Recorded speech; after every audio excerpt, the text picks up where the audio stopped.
అందరికీ నమస్కారం అండి.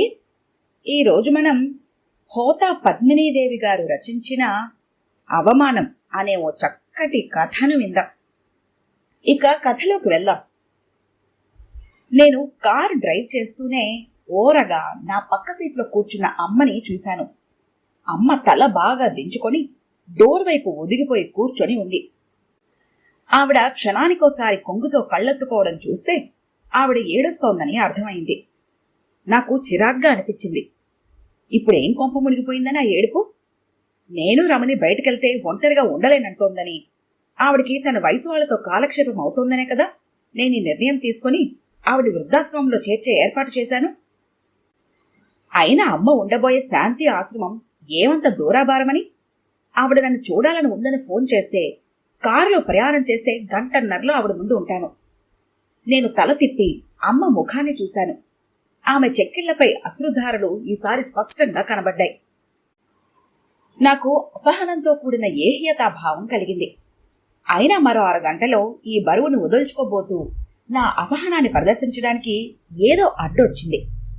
సాధ్యమైనంత మృదుత్వాన్ని, లాలనని స్వరంలో అరువు తెచ్చుకొని అన్నాను. నేను రమణి ఆఫీస్కు వెళ్తే నువ్వొక్కరివి ఇంటి దగ్గర ఉండలేవు. ఇంక పార్టీలకి డిన్నర్లకి వెళ్తే ఏ అర్ధరాత్రికో ఇంటికి చేరుకుంటాం. నిన్నే వయసులో ఒంటరిగా ఆ ఫ్లాట్లో ఉంచడం ఇష్టం లేకనే నిన్ను ఆశ్రమంలో చేర్పించాలని నేను రమణి నిశ్చయించుకున్నాం. అయినా నిన్ను చూడటానికి వారానికోసారి నేను వస్తూనే ఉంటానుగా. అమ్మ దుఃఖం మరింత ఉధృతమైంది. చిరాగ్గా చూశాను. ఏమిటమ్మా, ఎందుకు ఏడుస్తావు? నిన్ను నేనేదో జైలుకి పంపిస్తున్నట్టు చెప్తే అర్థం చేసుకోవే. ఉద్యోగం కోసం నేను రమణి బయటికి వెళ్లి తీరాలి. 4 రోజులకో పార్టీ, వారానికో డిన్నర్ తప్పవు. మొన్నటికి మొన్న న్యూ ఇయర్ పార్టీ నాడు మేము రాత్రి 2 దాకా ఇంటికి రాలేదని ఎంత కంగారు పడ్డావు. ఈ వయసులో మన భాష తెలియని ఊళ్ళో ఒంటరిగా ఉండటం కష్టం. అదీ కాక నన్ను మా కంపెనీ వాళ్ళు మరో 6 నెలల్లో అమెరికా పంపిస్తారు. రమణి ఆఫీస్కి వెళ్తే నువ్వు మరీ ఒంటరిదాని అవుతావు. అమ్మ ఏదో చెప్పబోయింది. నేను పట్టించుకోకుండా అన్నాను. ఆ మాటకొస్తే నా పిల్లలిద్దరినీ ఊటీ పబ్లిక్ స్కూల్లో చదివించడం లేదు. వాళ్ల భవిష్యత్తు బాగుండాలనే కదా వాళ్ళని రెసిడెన్షియల్ స్కూల్లో ఉంచి చదివిస్తున్నది. వాళ్ళు మా కోసం బెంగ పెట్టుకుని ఏడుస్తున్నారా? క్షణమాగి అన్నాడు. ఆశ్రమానికి నేను వెళ్లి చూసొచ్చాను. చాలా బాగుంటుంది. నీ వయసు ఆడవాళ్లు బోలెడు మంది ఉన్నారు. వాళ్లతో నీకు మంచి కాలక్షేపం. కానీ అక్కడ నువ్వు ఉండవుగా నిన్ను చూడటానికి. ఎలా ఉండగలనురా కన్నా? అమ్మ హృదయాన్ని చీల్చుకొనొచ్చిన దుఃఖంలో నుంచి వచ్చాయి ఆ మాటలు. నా గుండెను తాకాయి ఆ మాటలు. అక్కడ నువ్వు ఉండవుగా బాబూ. 12 ఏళ్ల వయసులో నేను అమ్మని వదిలి హాస్టల్లో ఉండటానికి ఎలా ఏడ్చానో, అమ్మ ఇప్పుడు నన్ను వదిలి వృద్ధాశ్రమంలో ఉండటానికి అలానే ఏడుస్తోంది. నాకు హఠాత్తుగా మా నాన్న గుర్తొచ్చాడు. పల్లెటూరులో వ్యవసాయం చేసే నాన్న, నా చదువు కోసం పట్నంలో కాపురం పెట్టిన అమ్మ. మాది రాజమండ్రికి 40 కిలోమీటర్ల దూరంలో ఉన్న చిన్న పల్లెటూరు. అక్కడ మాకు 4 ఎకరాల పొలం ఉండేది. స్వతహాగా వ్యవసాయ కుటుంబమైన మా ఇంట్లో పెద్ద చదువులు చదివిన వాడిని నేనొక్కడినే. దాని వెనుక మా అమ్మా నాన్నల పట్టుదల, కష్టం, త్యాగం ఉన్నాయి. మా పల్లెటూరులో ఉన్న పంచాయతీ స్కూల్లో నన్ను చదివించడం ఇష్టం లేక మా నాన్న నా చదువు కోసం రాజమండ్రిలో మా అమ్మ చేత కాపురం పెట్టించాడు. నేను అమ్మ ఒక గది అద్దెకి తీసుకుని ఉండేవాళ్ళం. పెద్దగా చదువుకొని వ్యవసాయం తప్ప మరేమీ చేతగాని మా నాన్న నేల తల్లినే నమ్ముకున్నాడు. ప్రతి 10 రోజులకి మమ్మల్ని చూడటానికి వచ్చేవాడు.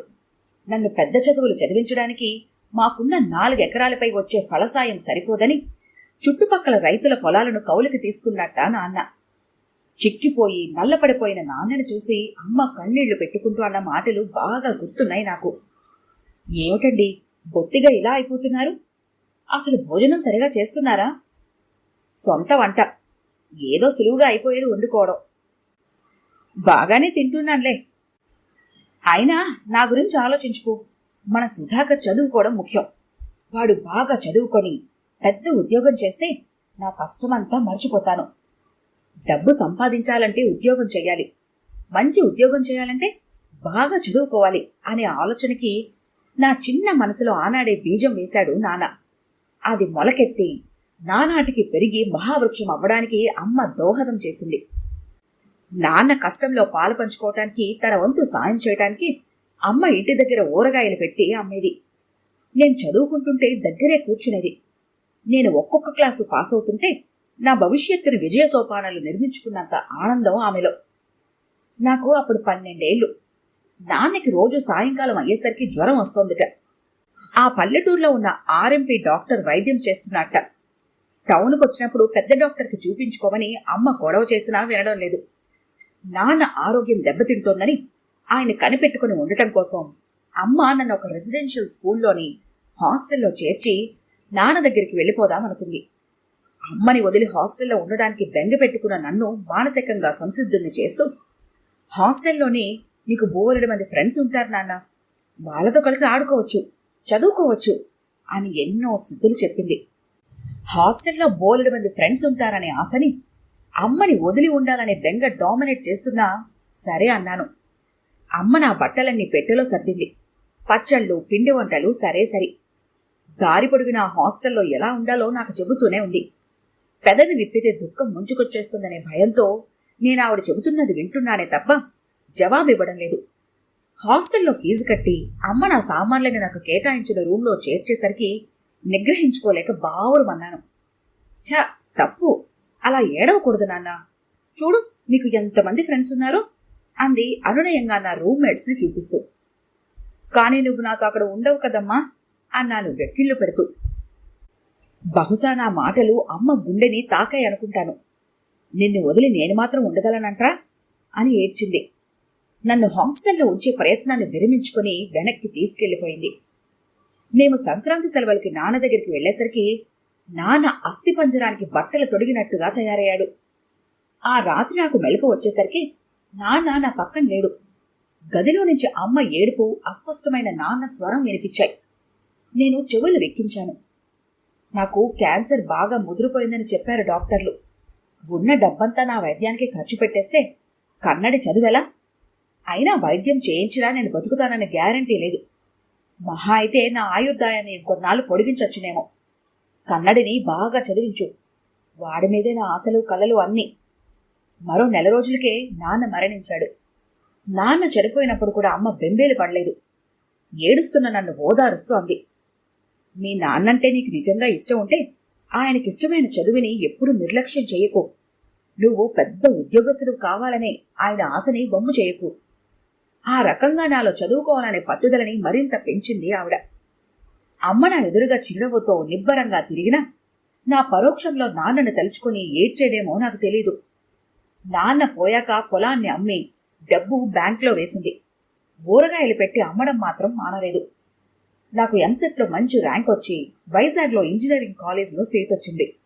మా మకాం వైజాగ్కి మారింది. ఇంజనీరింగ్ ఫైనల్ ఇయర్ చదువుతుండగా నా క్లాస్మేట్ రమణితో ప్రేమలో పడ్డాను. నేను ఆమె పట్ల ఆకర్షితుడు అవ్వడానికి ఆమె అందం ఒక్కటే కారణం కాదు.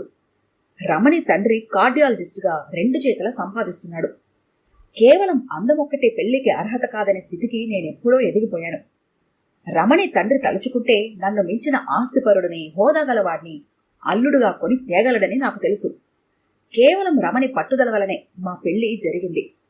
నేను బ్రిలియంట్ స్టూడెంట్ని కావటం వలన కూడా ఆయన నన్ను ఇష్టపడ్డారని నాకు తెలుసు. రమణి మా ఇంట్లో అడుగుపెట్టి అత్తగారి స్థానంలో అమ్మని అంగీకరించలేకపోయింది. అమ్మ పెద్దగా చదువుకోలేదు. నా అత్తమామల్లా ఇంగ్లీష్ మాట్లాడలేదు. అమ్మను చూసి రమణి అందమైన కనుబొమ్మలు అయిష్టతతో చీటికి మాటికి ముడిపడటం నేను గమనించకపోలేదు. క్రమంగా ఆవిడ ఉనికి ఆమెకు కంటకప్రాయంగా మారింది. కంపెనీ నన్ను అమెరికా పంపిస్తోంది. నన్ను అభినందించడానికి నా కొలీగ్స్ ఇంటికొచ్చారు. పూలదండలు, అభినందనలతో నన్ను ముంచెత్తారు. తన గది గుమ్మంలో నిలబడి నన్ను కళ్ళ నిండుగా ఆనంద బాష్పాలతో చూస్తున్న అమ్మని నేను గమనించకపోలేదు. నాకెందుకో అమ్మ లోపలికి వెళ్లిపోతే బావుండును అనిపించింది. ముతక చీర, ముళ్ళు రవిక ధరించి, మెడలోనూ చేతులకి ఆభరణాలు లేకుండా నెరసిన జుట్టుతో ఉన్న అమ్మని నా కొలీగ్స్కి ఎలా పరిచయం చేయను? ఇంతలో నారాయణ అమ్మని చూడనే చూశాడు. మీకు వంట మనిషి ఉందా? ఆంధ్ర నుంచి తెచ్చావా? ఇంగ్లీష్లో అడిగాడు. అమ్మని వంట మనిషి అని అతను అపోహపడినందుకు నాకు బాధ అనిపించలేదు. ఎన్నిసార్లు చెప్పినా తన వేషభాషలని మార్చుకొని అమ్మపై కోపం వచ్చింది.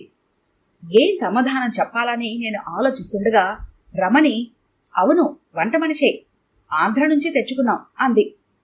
నేను అమ్మని అక్కడి నుంచి లోపలికి వెళ్లమని ఆగ్రహం నిండిన చూపులతో ఆదేశించాను.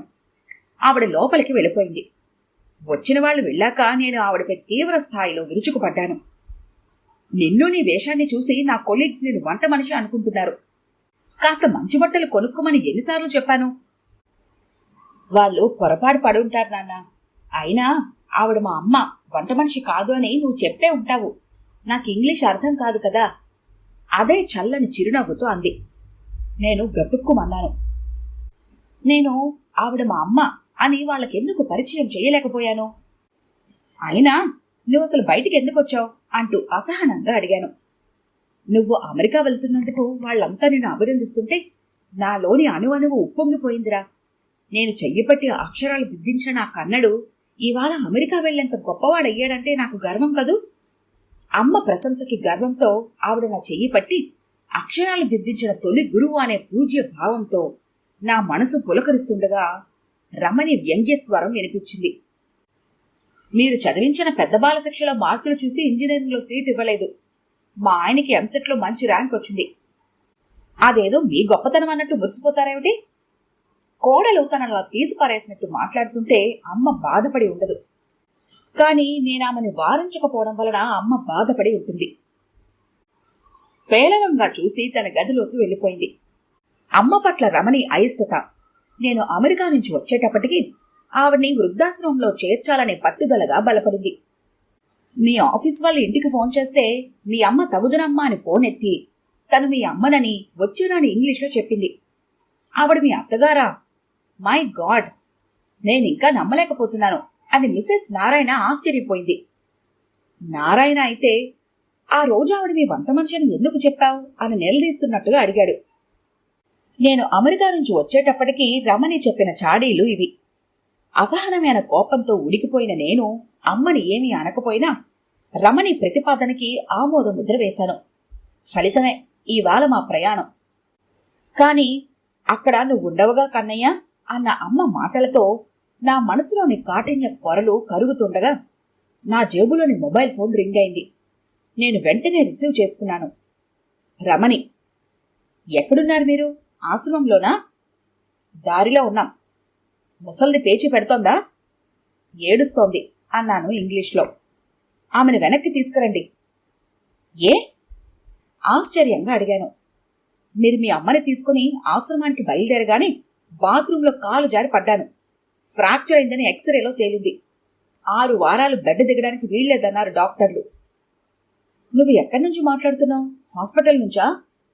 అవును. వెంటనే మీ అమ్మని ఇంటికి తీసుకురండి. ఆమె స్వరంలో సుతిమెత్తని ఆజ్ఞ. నేను కారు బ్యాక్ చేయడానికి అనువైన ప్రదేశాన్ని వెతుక్కున్నాను. రమణి హాస్పిటల్లో ఎందుకుంది?